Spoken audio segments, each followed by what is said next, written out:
सवितुर्वरेण्यं भर्गो देवस्य धीमहि धियो यो नः प्रचोदयात्।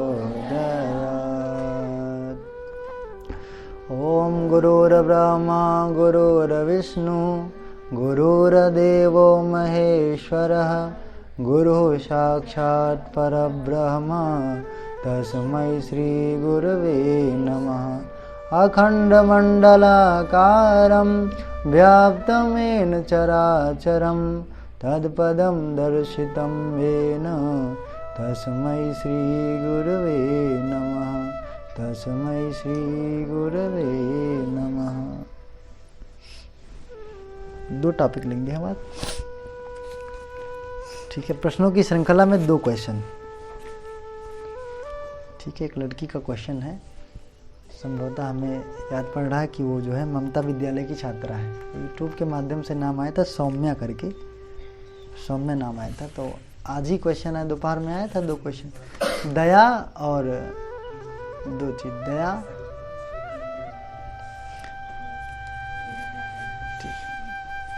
दो क्वेश्चन लेंगे और समय बन पड़ा तीसरा भी जोड़ेंगे। एक तो दया, एक तो करुणा। दोनों सुनने में एक जैसे लगते हैं और दोनों का जो कार्य क्षेत्र है समझ में भी एक ही आता है कि शायद इसका कार्य एक ही है। सही बात है, दोनों चीज़ें लगभग एक सी दिखती हैं, होती भी हैं, पर अंतर इतना है कि एक जो है एक कामन है दया, और एक पात्र ढूंढता है, वो सत पात्रों के भीतर होता है, वो सब में कामन नहीं है। दया सब में होती है। हमारी आपकी इतनी हिम्मत नहीं है कि हम सब लोग करुणामयी बने, करुणा दिखाएं, हमें प्राण नहीं है। पर दया कोई भी कर सकता है, दया कोई भी कर सकता है। हम आप दया कर सकते हैं। एक दुकानदार दया कर सकता है।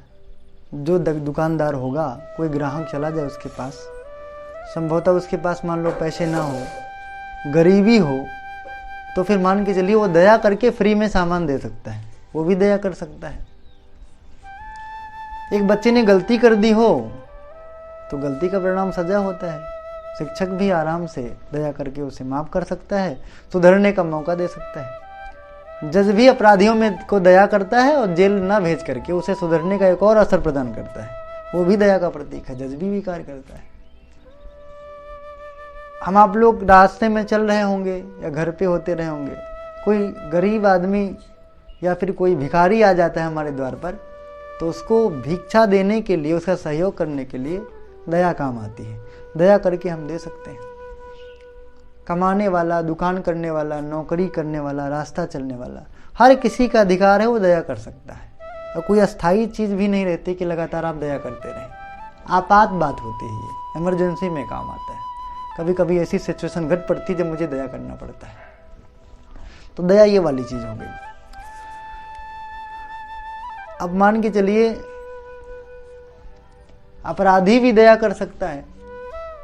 किसी भी निर्दोष का अगर वो हत्या करने जा रहा हो तो उसके भीतर भी दया आ जाती है, और जब दया आ जाती है तो उस पर दया कर देता है।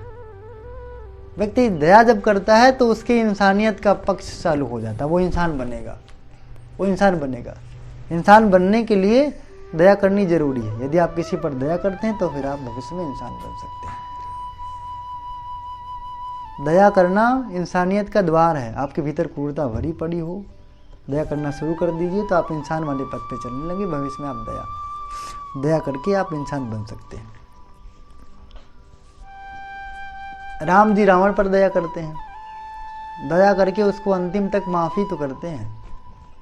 बाद में उनको क्रोध आता है, जब लगता है कि जो है अब कोई विकल्प ही नहीं है, तब उसका वध कर देते हैं, पर दया वहाँ भी करते हैं। दया, करुणा बिल्कुल डिफरेंट चीज़ है। दया से बिल्कुल मैच करती वो इसलिए है क्योंकि दया का ही विकसित स्वरूप है करुणा। दया जब अपने पूरे शिखर पर आ जाती, एकदम विकसित हो जाती है, तब वो दया हो जाती, वो करुणा हो जाती है। करुणा क्या है जरा समझें, कुछ हमने नोट करके रखा है, उसके माध्यम से आपको बताएंगे। कोई सामान्य बात नहीं है कि जो सब में करुणा दिखाई दे, हम में, आप में, इनमें, उनमें। दया सब कोई कर सकता है, छोटा हो, बड़ा हो, किसान हो, रोजगार हो, बेरोजगार हो, अच्छा हो, बुरा हो, सबके भीतर दया आती है। सामयिक बात है, इमरजेंसी केस में कोई किसी पर भी दया कर सकता है। थोड़ा ज़्यादा विकसित होगा किसी का तो वो ज़्यादा मात्रा में दया करता होगा। दिन में 2-4 केस आते होंगे जब वो दया ही करता है। भिखारियों को भिक्षा दे दे, निर्धनों को पैसा दे दे, ज़रूरतमंद की सहायता कर दे, रोज़मर्रा की ज़िंदगी में आ जाता है। अगर ज़्यादा दिखे तो, कम दिखे तो सप्ताह में 1 बार, एकदम कम दिखे तो कभी कभार कोई ना कोई दया तो करता है दया का। पर करुणा सामान्य बात नहीं, हर कोई करुणा कर नहीं सकता। उसकी भी करुणा दूसरी बात होगी, क्या होगी समझिए। करुणा जो होता है वो दया का उच्च स्तरीय विकसित स्वरूप होता है। जब दया एकदम विकसित हो जाती है तब आदमी के भीतर करुणा आती है। और जब किसी के भीतर करुणा आ जाती है तो 24 घंटे, समझना, जब आपके भीतर करुणा आ जाएगी तो आपका जो हृदय है 24 घंटे प्रेम से लबालब भर जाएगा। प्रेम से लबालब 24 आवर्स भर जाएगा। तब कोई आपका गैर, कोई आपका पराया, कोई आपका दुश्मन रह ही नहीं जाएगा। सबके भीतर आपको अपनी छवि दिखाई देगी, सब आपके अंशधर हो जाएंगे, अपनी ही आत्मा एक दूसरे में दिखाई देगी। और सृष्टि के जितने भी प्राणी हैं सारे के सारे बिल्कुल अपने नजर आएंगे। फिर आपका अपना कुछ नहीं बचता, आप खुद को खो देंगे लोगों में। समाज का कार्य आपका कार्य, समाज का विकास आपका विकास, समाज का दर्द आपका दर्द। जितनी चीज़ें आसपास घट रही हैं पूरे विश्व जगत में, सारी चीज़ें आपकी हो जाएंगी जब करुणा भीतर आता है। जब करुणा भीतर आपके आ जाएगा तो आंखें लगातार आंसुओं से डबडबाई होंगी, एकदम पहला लक्षण। जब आपके भीतर करुणा शिखर की आएगी तब आपकी आंखें आंसुओं से बराबर डबडबाई होंगी। वो कभी खाली हो ही नहीं सकती। हो सकता है किसी परिस्थिति बस वो अंदर छुपी हो, पर अवसर मिलती वो बाहर निकलने लगती है जब आपके भीतर करुणा आए तो। ऐसा क्यों? क्योंकि करुणा का मतलब दया व्यक्तिगत हित साधता है, किसी भिखारी का, किसी विशेष व्यक्ति का हित साधता है वो, जब आप दया करते हैं तब। लेकिन करुणा कोई व्यक्तिगत नहीं है, करुणा हमेशा सामाजिक है, पारिवारिक है, सामूहिक है। वो सामूहिक हित साधती है, किसी एक जाति का, किसी एक वर्ग का सीधे उद्धार करती हो जब किसी के भीतर करुणा आती है। जब कभी करुणा किसी के भीतर आती है और करुणा के नाते जब परमात्मा अवतार लेता है तो किसी एक व्यक्ति का दर्द मिटाने नहीं आता, वो पूरे मानव जाति का कल्याण करने, विश्व के प्रत्येक प्राणी का कल्याण करने, यहाँ तक कि प्रकृति का भी हला भला करने के लिए अवतरित होती है वो। जब करुणा आती है तो आंखें आपकी, पहला तो ये है, अगर आप समझें कि वो करुणावान है कि दयावान है, तो पहला तो लक्षण ये है कि आप जाने क्या उसकी आंखें हमेशा आंसुओं से डबडबाई रहती हैं। आंखें अंदर भी होगी आंसू के, तब भी आपको जान पड़ेगा इसके भीतर बड़ा दर्द छिपा हुआ है। सबका दर्द क्यों आंसू से भरा होगा? क्योंकि सृष्टि, पूरा जगत दर्द से खाली ही नहीं है। पग पग पे दर्द और कष्ट भरे पड़े हैं, समस्याएं भरी पड़ी हैं। उसके निवारण के लिए उसका दिल बराबर मचलता रहता है। इसी वजह से उसकी आंखें बराबर डबडबाई रहती हैं आंसुओं से, और सब उसे अपने ही दिखते हैं। और कब आंखें से आंसू नीचे गिर जाए पता नहीं पड़ता। करुणा का प्रथम, अगर जिसके भीतर करुणा होगा तो आंखों में आंसू जरूर होगा, पर चेहरे का तेज कभी मरने नहीं पाएगा। आपके भीतर यदि करुणा हो जाए, स्वार्थ छोड़िए, परमार्थ देखिए, दुनिया संसार आपको अपना लगने लगे तो सबका दर्द अपना हो जाएगा।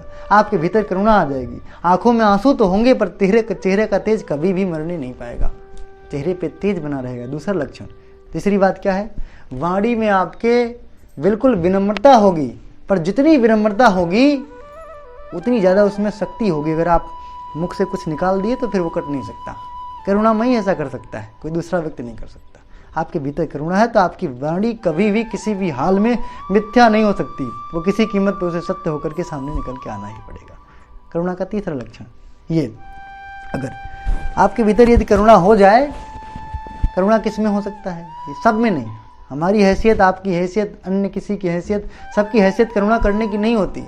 जो विकसित व्यक्ति होते हैं, जिनकी आत्मिक उन्नति हुई हो, आत्मिक प्रगति हुई हो, जो महामानव जिनने अपने आप को बनाया हो, जिनने देव मानव बनाया हो, जिनने अपने आप को ऋषि बनाया हो, संत बनाया हो, ऐसे लोगों में करुणा देखने को मिलती है। संत में, ऋषि में, योगियों में, उसके बाद में देवताओं में और सीधे परमात्मा में करुणा दिखने को मिलती है। सामान्य जनमानस की आंखों में सिर्फ दया दिखाई देती है, करुणा नहीं दिखाई देती। और करुणा आता है तो क्या होता है जरा देखिए, एग्जाम्पल आपके सामने रखता हूं। जब करुणा आती है तो व्यक्ति सबको अपना अंश मानता है, अपना ही अंशधर मानने लगता है। और जब करुणा कभी भी आपके भीतर आ जाए तो ये मान लीजिए कि राष्ट्र की आज़ादी के लिए जब आपके भीतर करुणा है, तो जब करुणा किसी में आती है तो राष्ट्र की आज़ादी के लिए पूरा जीवन आहूत करने वाला भगत सिंह पैदा हो जाता है। जब करुणा आती है तो स्वार्थ से परे राष्ट्र तक की भावना, राष्ट्र का उद्धार करने का जब भाव आता है, करुणा का ये स्वरूप जब आपके भीतर आ जाए तो तुरंत आपके भीतर जीवन को आहूत कर देने के लिए तत्पर व्यक्ति पैदा हो जाता है, जिसको आप भगत सिंह बोलते हैं, अशफाक उल्लाह खां बोलते हैं, अन्य तमाम नाम में से हैं, आप लोग सबको पता होगा। जब आपके भीतर करुणा आती हो शिखर का, तब करुणा जब भीतर जन्म लेती है तो व्यक्ति वकालत को छोड़ करके तुरंत गाधी बन जाता है। वकालत जैसी नौकरी ठुकरा देता है, अपनी नौकरी की परवाह नहीं करता, अब राष्ट्र के लिए जिएगा और राष्ट्र के लिए मरेगा। जीवन का हिस्सा सत्य बनेगा, सत्य को जीवन का अटूट हिस्सा मानेगा, अहिंसा को जिएगा, कभी भी उसके माध्यम से एक चींटी को भी दर्द ना होने पाए। जब करुणा उसके भीतर आए तो वो राष्ट्रवादी बन जाए, यहाँ तक कि उसकी ऊंचाई वो हो जाए जिसे हम अपना राष्ट्रपिता भी कह के संबोधित कर पाए। तब होता है करुणा भीतर आती है। करुणा भीतर आती है तब दबी हुई कुचली हुई संस्कृति का उत्थान करने के लिए विवेकानंद पैदा होता है, जिसे उठा करके वैश्विक फलक पर पहुंचा देता है। पूरे विश्व में भारतीय संस्कृति का परिचय हो जाता है। जो हजारों वर्षों से दबी थी, कुचली थी, उसके भीतर जब संस्कृत के प्रति करुणा आई, अपने राष्ट्र के मानव मात्र के लिए करुणा आई कि ये सब कैसी जिंदगी जी रहे हैं, ऐसा भारतीय संस्कृति, भारतीय दर्शन वो बिल्कुल दबा था, कुचला था, तो उसे उठा करके उन्होंने वैश्विक फलक पर पहुंचाया। करुणा आती है तो विश्व जगत का उद्धार करने के लिए संस्कृत को विश्व में फैलाना अनिवार्य हो जाता है। जब किसी के भीतर करुणा आती है तब लोगों की अज्ञानता हरने के लिए, लोगों का दुख और कष्ट निवारण के लिए वो राजभोग को, विलासिता को छोड़ करके सामान्य राजकुमार से बुद्ध बन जाता है। करुणा की देन है। समाज के लिए जैसे प्यार आया, करुणा भीतर जन्म लेती है, फिर कुछ अपना नहीं रह जाता, सब कुछ गैर का हो जाता है और गैर सब अपने हो जाते हैं, सब कुछ होता हुआ चला जाता है। जब किसी के भीतर करुणा आती है जब करुणा आती हो तब ऋषियों का उद्धार करने के लिए, संतों का उद्धार करने के लिए, योगियों का उद्धार करने के लिए, सामान्य जनमानस में सुख और शांति फैलाने के लिए, नया राज्य, राम राज्य लाने के लिए भगवान को, नारायण को राम रूप में अवतरित होकर के आना पड़ता है और सबरी से लेकर के अहिल्या तक सबका भला करना पड़ता है, साथ ही रावण का वध भी करना पड़ता है। एक तरफ तो उसके भीतर इतनी करुणा व्याप्त है कि लोगों के सुख के लिए सब कुछ करने के लिए तैयार है, चाहे वध करना पड़े, चाहे चरण छू करके किसी का उद्धार करना पड़े, सर्वस्व करने के लिए, चाहे किसी की ज्ञान की पिपासा को मिटाना हुआ तब भी वो करता है। करुणा भीतर आए तो व्यक्ति आदर्शवान बन जाता है, उच्च कोटि का बन जाता है। जब किसी के भीतर करुणा जन्म ले, तब करुणा आपके भीतर आ जाए, तब एक नन्हा सा बालक कंस का वध करने के साथ साथ अखंड भारत महाभारत बनाने के लिए इतना बड़ा सारजाम अकेले जुटा लेता है। अकेले 5 पांडवों के बलबूते पूरी कौरवों की सेना को परास्त कर लेता है। ये जब भीतर करुणा आ जाए तब व्यक्तिगत प्रेम को त्याग करके राष्ट्रहित और महाभारत बनाने के लिए, वो टुकड़े टुकड़े वाले भारत को एक करने के लिए वो सर्वस्व त्याग देता है। वो जब भीतर करुणा है तो दूसरों के लिए जीना अपना एक जीवन का अनिवार्य, जरूरी और एकमात्र अंग बन के रह जाता है। जब भीतर आपकी करुणा आ जाए, करुणा आ जाए तब पूरे विश्व के मानव मात्र की पीड़ा और पतन और पर्यावरण के उत्थान के लिए जो गायत्री कीलित थी, अभिशप्त थी, उसको निकाल करके सामान्य जनमानस तक सुलभ बनाने के लिए पंडित श्री राम शर्मा आचार्य का जन्म होता है, उनका जन्म होता है। जब करुणा भीतर आती है तब वो 24 साल तक केवल जौ की रोटी और गाय के दूध का छाछ और बिना नमक के साथ यही खा के गुजार लेते हैं। कभी जिंदगी में कोई स्वाद उन्हें लिया ही नहीं, कभी 2 धोती कुर्ते के सिवा 3 पहना ही नहीं। 2000 बीघे का जमींदार सब कुछ एक ही बार में दान करके विश्वविद्यालय बनवा देता है लड़कियों के लिए अपने गांव में। करुणा आती है तब ये बन पड़ता है, नहीं आती है तब दया तो छोटी चीज हो गई है, वो भी बड़ी, लेकिन दया का अभी आपको समझ में आ गया होगा। दया का जो विकसित स्वरूप है वही दया है। अंतर क्या है, जब दया रहती है तो आपात धर्म निभाती है, इमरजेंसी वाला, कभी अटेंडम में किसी काम आ गई, जरूरत पड़ी तो वेदना भीतर आ गई। पर करुणा अगर वो हो जाए तब वही विकसित होकर जिस दिन करुणा बन जाती है, वो प्रत्येक मोमेंट केवल दूसरों के हित की ही बात करती है, अपना स्वार्थ बीच में अटकता ही नहीं। ये डिफरेंस है दोनों में, दया और करुणा।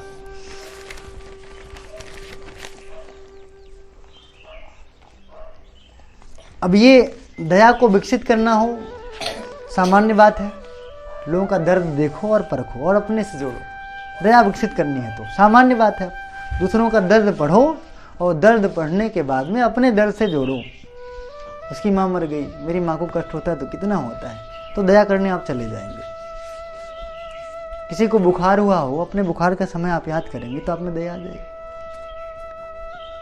कोई व्यक्ति बहुत गलती कर गया हो, लोग उसे मारने पर आमादा हों, पर आप दया करके छुड़ाना चाहें तो अपनी गलती को याद करिए, मैं भी तो गलत था कभी, तब दया माफ़ी वाला आ जाएगा, क्षमा वाला आ जाएगा। जो दयावान होगा क्षमावान होगा, दयावान होगा, सहयोग करने वाला व्यक्ति होगा वो।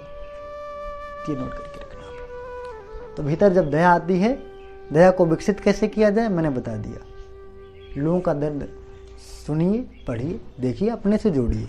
दया उत्पन्न होगी, सहयोग करिए, विकसित होगा तो धीरे धीरे उभरता जाएगा। पर अगर आपको ये नहीं, करुणा का लक्ष्य रख के करुणा को अगर आपको विकसित करना है तब उसके लिए दूसरी बात है, अपना अस्तित्व खोना पड़ेगा, अपना सुख चैन तोड़ना पड़ेगा।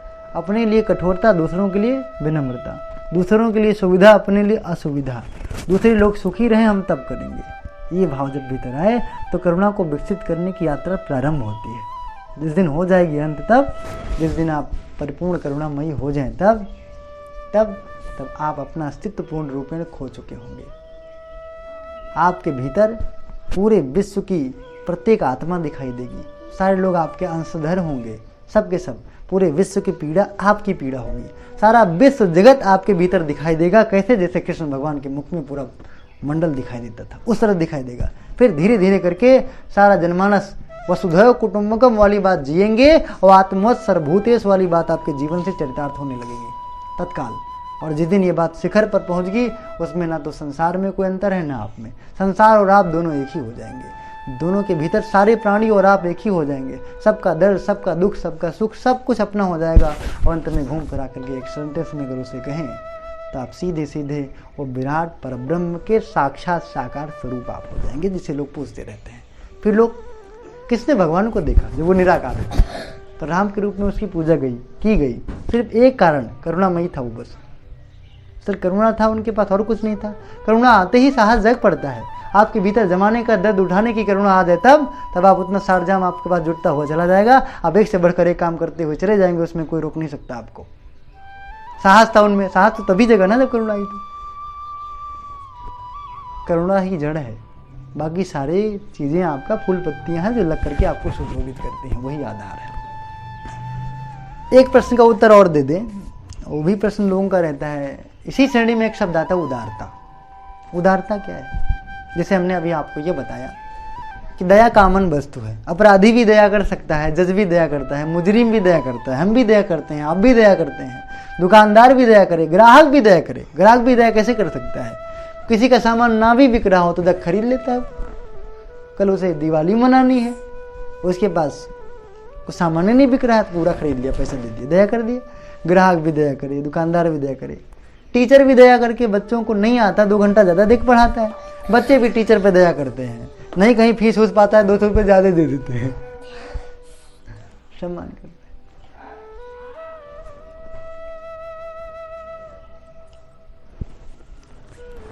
तो जब दया की बात आती है, उसी श्रेणी में एक शब्द आता है जिसका नाम है उदारता। ये भी आप लोग इच्छुक होंगे जान जाए ना, उदारता समझे। उदारता क्या है? दया कोई भी कर सकता है, और करुणा उच्च स्तरीय विकसित व्यक्तित्व, इसका व्यक्तित्व और चरित्र उच्च स्तरीय विकसित हुआ हो, जिसे आप और इतिहासकार और समझदार लोग जिसे महामानव कह पाए, देवमानव कह पाए, देव पुरुष कह पाए, योगी कह पाए, साधक कह पाए, उस स्तर के व्यक्तित्व को करुणा करने का अधिकार हो पाता है। दया कामन है। और उदारता क्या है? उदारता तो समाज का विकसित व्यक्त करता है। जैसे आपका विकास हुआ हो, आप महामानव बन गए हो, नहीं ये बात नहीं है, ये तो करुणा वाली बात है। उदारता आप विकसित हो कैसे? अभी आप सामान्य से बच्चे हैं, 10th में पढ़ रहे हैं, 7th में पढ़ रहे हैं, आप पढ़ करके अपने आप को आप कुछ बनाइए, डॉक्टर बनाइए, इंजीनियर बनाइए, कवि बनाइए, पैसे वाला बनाइए, प्रधान बनाइए, नेता बनाइए, कुछ बनाइए अपने आप को। जब आप कुछ बन जाए, तब जब आप कुछ बन जाएं तब बड़े पद प्रतिष्ठा के अहंकार को भूल करके जनमानस के साथ समय गुजार पाए तो आप उदार हैं। जनमानस का सहयोग कर पाए तो आप उदार हैं। पता लगा मैं आपको उद्बोधन दे रहा हूँ, कुछ क्वेश्चन बता रहा हूँ, हो सकता है हमारा आपका डिफरेंस आपके भीतर लगता हो, सर जी टीचर हैं, पर कोई कार्यक्रम आपके घर अगर हो रहा हो तो मैं पहुँच गया अगर वहाँ तब झाड़ू लगाना पड़ा होगा तो मैं अपना टीचर और ये और फलान और ढकान ये सारा अहंकार एक कोने, झाड़ू लगाने का काम पहले होगा, किसी को खाना खिलाने का काम पहले होगा, पाँव धुलने का काम पहले होगा, पत्तल उठाने का काम पहले होगा, खाना परोसने का काम पहले होगा, बाकी सब भूल जाएंगे। क्या हुए हम? उदार हुए तो पहले तो विकसित करो। उदार हर कोई नहीं हो सकता, जिसका विकास ही नहीं हुआ वो उदार क्या करेगा? जो पत्तल उठाने वाली नौकरी ही करता है उसके लिए उदारता काहे की? जो झाड़ू लगाने वाला काम ही करता है, बाई ही है, दाई ही है, तो वो काहे की उदारता? सफाई कर्मी है तो काहे की उदारता? अरे जब उसका विकास हुआ हो, अपने आप को समाज में परिवार में प्रतिष्ठित किया हो, आईएएस बना हो, डीएम बना हो, बेहतर व्यक्ति बना हो, उसके बाद में वो सबके साथ एडजस्ट हो जाता हो। अभी पिछले जो है शायद हमने वीडियो में आप लोगों को भेजा था कि दाई ना रहे तो क्या करेंगे, बेल लगाना हो तो क्या करेंगे, नहीं रहे तो क्या? हम लगाते हैं ना, हमने कभी दाई को बुलाया नहीं, टाइम हुआ होगा तो मैंने बेल बजाया होगा। सीधे गेट खोलना है, बच्चों को विदा करना, अपने दाई को आवाज़ नहीं लगाई, दाई गेट खोलिए बच्चे बाहर जाएंगे, मैंने गेट खोला होगा। पानी लाना हो, बच्चा बीमार है, पानी देना हो तो हम बर्तन मांज करके पानी पिलाएंगे बच्चों को। लेक्चर देना हुआ तो तब देखते हैं वहाँ भी आ जाते हैं। सीधी सी बात, आप अपने व्यक्तित्व का पहले विकास करें, उसके बाद में जहाँ से आप जिस जगह से उठे हों या जो लोग बहुत निचले तबके के भी व्यक्तित्व हों उनके साथ भी सहजतापूर्वक आप निवास कर पाएँ, गुजारा कर पाएँ, रहन सहन कर पाएँ और उनका सहयोग भी कर पाएँ तो आप उदार हैं। उदार और दया को अगर जोड़ें तो छोटा सा उदाहरण समझने की कोशिश करिएगा। पता लगा कोई माँ सामान बेच रही है, उसका सामान नहीं बिक रहा है, दया करके हमने खरीद लिया। दया करेंगे तो खरीद पाएंगे। उदार कब आप हुए? उदार तो तब हुए जब आपका पद प्रतिष्ठा गरिमा बड़ी हो, माँ के पास आप चले गए, उसका सामान भी सब धड़ल्ले से बिक रहा हो, कोई उसे दया की आवश्यकता नहीं। सामान बिक रहा है, पैसे उसे मिल रहे हैं, खुशी उसको सारी सारी मिल रही, दया की कोई आवश्यकता उसे नहीं है। तब भी आप जज का पद छोड़ करके, वो भावना त्याग करके, माता जी 2 मिनट आप आराम कर लेती, 2 मिनट आप खाना खा लेती, लंच लाया हूँ खा लेती, चाय पी लेती, तब तक मैं आपका सामान बेच दे रहा हूँ। उदारता का परिचय है। उदार है तो भी ये करते बन पड़ेगा, नहीं तो आपसे नहीं करते बन पड़ेगा। ये सारे डिफरेंस है तीनों में। तो सर हम क्या करें? बेटा हमें उदार और दयावान बराबर बनने का प्रयास करते रहना चाहिए। उदार और दयावान अभ्यास इसका करते रहिए। सर करुणावान वो तो एक स्थिति होगी जब आप बन जाएंगे, वो तो बहुत ऊंचाई हो गई। हमने कह दिया सामान्य व्यक्ति करुणामयी नहीं हो सकता, परमात्मा को ही परम करुणामयी बोलते हैं, संतों के अंदर करुणा बोलते हैं। हमारी जीजी को सुना आपने टेलीविजन के माध्यम से, उनकी आंखें कब तक डबडबाई रहती हैं। कभी कोई लेक्चर ऐसा हो जिसमें उनकी आंखें भीगी ना हो तो बताना। और उनका अपना दर्द क्या होगा, जिनके पास इतने करोड़ों लोग एक बार उनके कहने से जीने मरने के लिए तैयार हैं, कुछ भी देने के लिए, तो उनका अपना दर्द क्या होगा। विश्वविद्यालय उनका चलता है, चिन्मय जी पूरे विश्व में उनके बेटे हैं, विश्व में विख्यात हैं वो। डॉक्टर साहब इतने प्रखर महामानव हैं, देव मानव हैं, क्या संपत्ति की उनके पास कमी है। बेटियां उनके पास हैं, बहू उनके पास है, परिवार उनके पास है, और गुरुदेव महाकाल की वो बेटी हैं, उनको क्या दिक्कत है? कोई दिक्कत नहीं। दिक्कत क्या है? हमारी आपकी दिक्कत उनकी दिक्कत है, हमारा आपका कष्ट उनका कष्ट है। ये बात जब हो पाती है तो आंखें आंसुओं से भर जाती है। सबके पीड़ा और पतन के निवारण के लगातार तत्पर रहते हैं। उनको हम अभी धरती का परम करुणामयी, आप चाहे अवतारी चेतना कहें, चाहे आप जो मन के जो शब्द ले, मेरे पास तो शब्द बन ही नहीं पड़ता है तो उनके लिए हम क्या कहें, सब छोटा ही पड़ जाता है। ठीक, आज की बात समाप्त। ओम शांति।